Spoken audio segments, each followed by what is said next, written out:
အရှင်ဆုံးပြောပြချင်တာမင်းတို့ရှာနေရဲ့ကလေးကို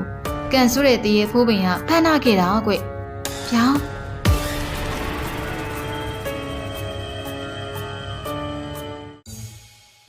ဖိုးတူတို့အဖွဲ့နဲ့တရေတော်ကြီးတို့စကားလက်ဆောင်ကြနေကြတော့အေကန်ရှိကိုတရေဦးတောင်းစိန်ပြန်ရောက်လာခဲ့တယ်။ကဲဖိုးတူတို့အဖွဲ့ခီးဝေးကြီးကလာခဲ့ရလို့ဗိုက်လေစားနေကြအောင်ပဲ။ကောင်းကြီးတုံလေးစားကြပါအောင်လား။အဲ့လိုပြောပြီးဦးတောင်းစိန်ကကောင်းကြီးတုံတွေကိုဇွဲကုံပေါ်မှာတင်ပေးလိုက်တယ်။ဝါတားကြိုက်ပဲ။ကဲအဲ့ဒါဆိုမြများစဗျာ။ဒီကောင်းကြီးတုံတွေကဖိုးတူတို့ရွာပဲဝယ်ထားတာကွ။စိတ်စားလက်ကြစားလို့ရပါတယ်။ဟုတ်ကဲ့ပါဦးလေကျေးဇူးပါပဲ။ကျေးဇူးတင်ဖို့မလိုပါဘူးဗျာ။ကျတို့ကသာဖိုးတူတို့အဖွဲ့ကိုကျေးဇူးတင်ရမှာပါ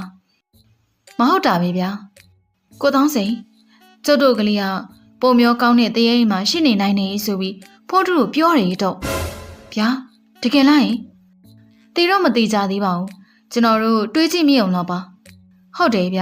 ဒီညတော့လေကျွန်တော်တို့ပုံမျိုးကောင်းတဲ့တရေအိမ်ကိုတွားပြီးစုံစမ်းကြည့်လိုက်ပါမယ်အဲ့လိုဆိုရင်အကျိုးအကြောင်းသိရတာပေါ့ဒါဆိုဒီလိုလုပ်လေမင်းတို့လေးတွေကိုကျုပ်အိမ်ကလည်းနဲ့လိုက်ဖို့ပေးပါမယ်ဟုတ်ကဲ့ပါဦးတောင်းစိန်အနောက်တော့ဖိုးတူတို့ဖွဲ့လေဦးတောင်းစင်လေးနဲ့ရွာနောက်ကပုံမျိုးကောင်းတဲ့တရေအိမ်ကိုထွက်လာခဲ့လိုက်ကြတာရွာလမ်းမှာရှိတဲ့တစ်ပင်အောက်တွေမှာတော့တရေတွေကစုဝေးနဲ့အဆုစုပြီးရှိနေကြတာကိုမြင်ကြရမှာပါဦးလေးတရေဒီလမ်းဒီမှာတရေတွေကလေတပွဲစီစုပြီးဘာလုပ်နေကြလဲ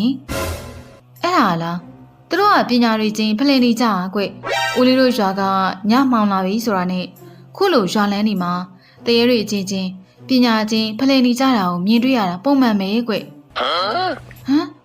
ဟိုပေးအောင်လားတရေကတရောင်းစားတရေမလားဟေးဟုတ်တာပဲဟိုတရောင်းစားတရေကပညာချင်းဖလှယ်ရတော့မဖြစ်နိုင်ဘူးပညာတွေကိုလာတောင်းတာပဲဖြစ်လိမ့်မှာဟုတ်တယ်ဟာဒီကကလေးမပြောသလိုပဲအဲ့ဒီတရောင်းစားတရေကတရေတွေစုဝေးနေရနာကိုတွားပြီးပညာတွေတောင်းစားနေကြတာကွအဲ့လိုကြတော့လေပျော်ရွှင်စရာတရေရွာကတကယ်ကိုပျော်ခြင်းစရာကြီးပါလားဟေးငါတို့ကတရေရွာကိုအလဲလာကြအောင်မဟုတ်ဘူးနော်တရေပြောင်ရှာပုံတော့လာခွင့်ကြတာမမေ့ကြနဲ့မမေ့ပါဘူးဟာ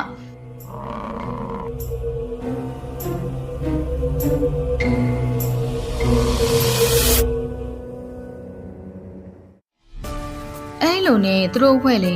ရွာနောက်မှာရှိတဲ့ပုံမျိုးကောင်းတဲ့တရေအိမ်ကိုရောက်လာခဲ့ကြတယ်တရေဦးတောင်းစိန်ကသူ့နွားလေးကိုရက်လိုက်တယ်ကဲဖိုးတူတို့ပုံမျိုးကောင်းတဲ့တရေအိမ်ဆိုတာဒီအိမ်ပဲကွဦးလေးတရေကိုပြစ်ပေါ်မှာထိုင်နေတဲ့တရေကပုံမျိုးကောင်းတဲ့တရေလားဟုတ်တယ်လူလေးရဲ့အောက်မှာဖျာခင်းပြီးထိုင်နေတဲ့ကလေးတရေတွေကတော့သူ့ပုံမြင်ပြောတာကိုနားထောင်နေတဲ့ပရိသတ်တွေပေါ့ပုံမျိုးကောင်းတဲ့တရေကကြည့်ရတော့ပုံမှန်ပါပဲဟာကဲပါတို့တွေရင်ဆုံးသွားပြီးတော့ပုံမျိုးကောင်းတဲ့တရေပုံမြင်ပြောတာသွားနားထောင်ကြည့်ကြတာပေါ့အဲ့လိုနဲ့သူတို့၄ယောက်သားလေးတရေဦးတောင်းစင်ကိုနှုတ်ဆက်ပြီးပုံမျိုးကောင်းတဲ့တရေအိမ်တွေကိုဝင်သွားလိုက်ကြတယ်ပုံမျိုးနေတဲ့ကိုပြင်းနာရောက်မှာတော့ပုံမျိုးကောင်းတဲ့တရေကဟာကလေးတွေလာလေထိုင်ကြအောင်အဲ့လိုနဲ့ဖိုးတူးတို့လည်းဖြာခင်းထားတဲ့ပုံမှာတရေကလေးတွေနဲ့အတူဝင်ထိုင်လိုက်ကြတယ်ပုံမျိုးကောင်းတဲ့တရေ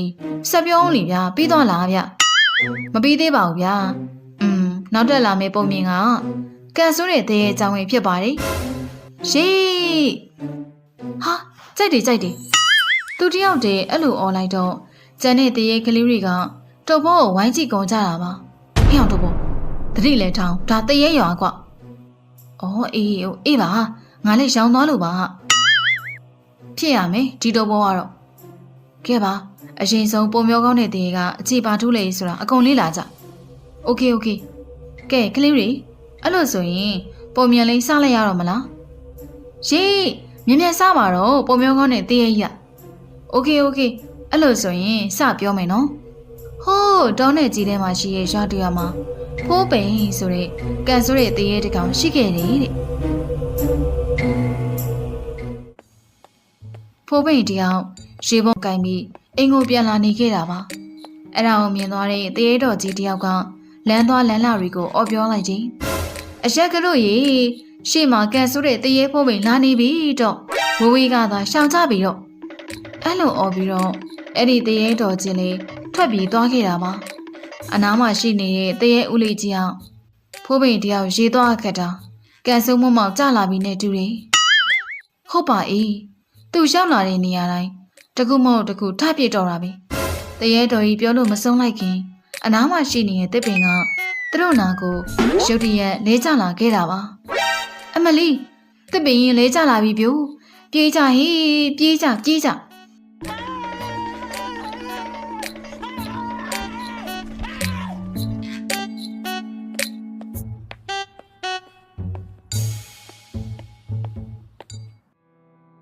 အိမ်နောက်တော့ဖိုးပိန်ကအိမ်ကိုပြန်ရောက်လာခဲ့တယ်အိမ်ရှိကကွက်ပြစ်မှထိုင်နေတဲ့အမေဖြစ်သူဒေါ်ကြီးစိန်ကဟဲ့တာဖိုးပိန်ဘာဖြစ်လာပြန်တာလဲဖိုးပိန်ကကွက်ပြစ်ပေါ်မှာဝင်ထိုင်လိုက်တယ်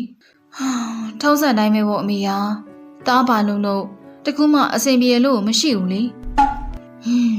ဒင်းကိုလည်းဘယ်လိုလုပ်ပေးရမှန်းမသိတော့ပါဘူးအေးဒေါ်ကြီးစိန်အဲ့လိုပြောနေတော့သူတို့ထိုင်နေတဲ့ကွက်ပြစ်ပေါ်ကိုငှက်တကောင်ကကြီးပါချသွားခဲ့တာပါအမလီငှက်ကြီးတွေပါလားဖိုးပိန်ရဲ့ဖိုးပိန်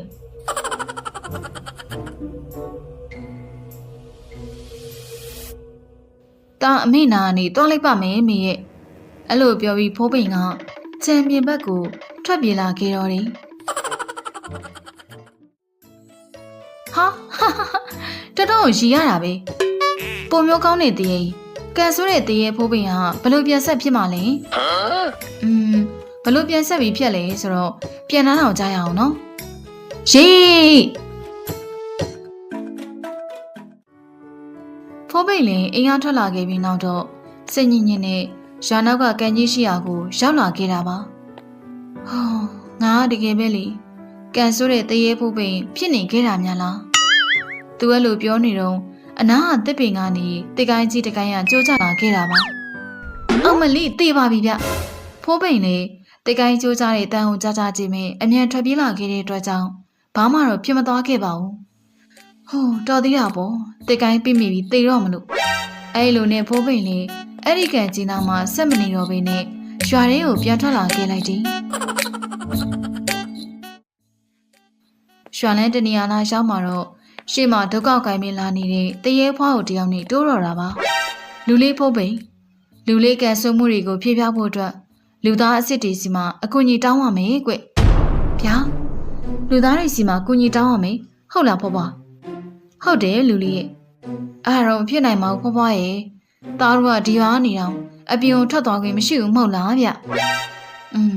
အဲ့တော့ကန်ဆုံမှုတွေကိုပြေပြောက်ခြင်းလူလေးကြံစီရမှာပေါ့ကွအဲ့လိုပြောပြီးအဖွားကပျောက်ွယ်သွားခဲ့တော့တယ်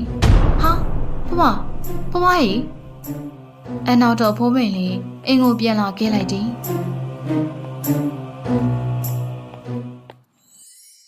ပုံမျိုးကောင်းတဲ့တရေဖိုးပိန်ကဘလို့ဖြစ်သွားလဲလူသားတွေရဲ့ကိုညီကိုရောရသွားခဲ့လားအဲ့ဒါကန်ဆိုးတဲ့တရေဖိုးပိန်ကအောင်မန်းရွာကဖိုးထုတို့အဖွဲ့ရဲ့ကိုညီကိုရယူဖို့အတွက်ခုတီဖိုးထုတို့အဖွဲ့ကိုလိုက်ရှာနေတော့နဲ့ကွယ်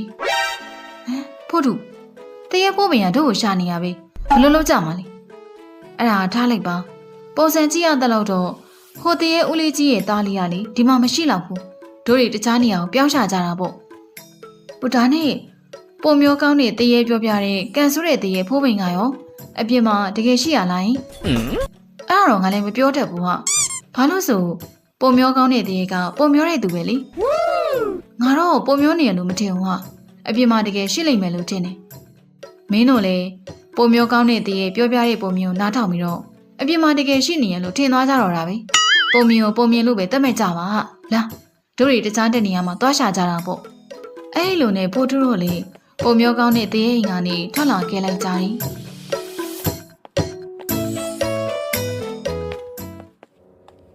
ရွာလန်းတနေရာနာရောက်မှာတော့ဒုက္ခကိုင်းမင်းလာနေတဲ့တရေဖွားကိုတယောက်ကိုတွေ့လိုက်ရတာပါဒီဖွားဝါလေးပုံမျိုးကောင်းတဲ့တရေပြောပြတဲ့ကန်ဆိုးတဲ့တရေပုံမြင်နေရအဖွားအောင်နေမတူဘူးလားဟုတ်ပါနော်မြဝိုင်းပြောသလိုစင်နေသလိုပဲသူတို့အဲ့လိုပြောနေကြတော့သူတို့နောင်တရေအဖွားကရောက်လာခဲ့တာပါလူလေးတို့ကဖိုးထုတို့အဖွဲ့မဟုတ်လားကွအဲ့ဒါကိုအဖွားကဘယ်လိုလုပ်သိရလဲဗျအဲ့ဒါနောက်မှရှင်းပြမယ်ကွအရင်ဆုံးပြောပြချင်တာ မင်းတို့ရှာနေရဲ့ကလေးကို